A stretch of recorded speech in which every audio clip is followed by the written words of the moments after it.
Grabe pala talaga ang panghihigpit ng aktor na si Daniel Padilla noon sa actress ex-girlfriend na si Catherine Bernardo, bagay na nasasabi ng karamihan na talagang hindi na tama ito at siya nagpapatunay na din na pinagsasamantalahan niya lang ang kasikatan ng aktres.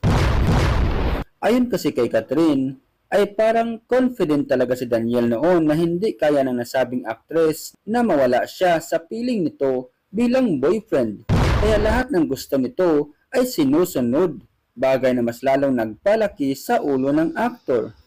Sa isinawalat kasi ngayon ni Catherine, ay napag-alaman na nagawa din pala siyang bantaan ni Daniel noon na hihiwalayan kapag hindi nito pinakinggan ang kagustuhan niyang wag na itong gumawa ng part 2 sa Hello Love Goodbye nila ni Alden. At dahil nga seryoso si Catherine kay Daniel, ay mas pinili niyang sundin ito at itakwil ang biyayang project na sana na posibleng naging box office muli.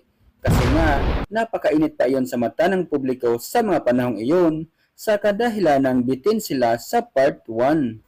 Kung alam lang daw sana ni Catherine noon na di na talaga magbabago pa si Daniel pagdating sa pambababae nito, ay noon pa niya hiniwalayan ito nang magkanta itong makikipaghiwalay kapag tinanggap ng actress ang another project kasama si Alden.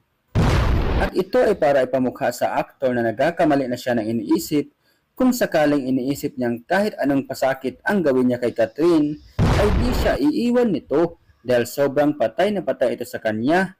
Kaya nga kahit ilang beses na siyang nagloko, ay pinatatawad at pinatatawad pa rin.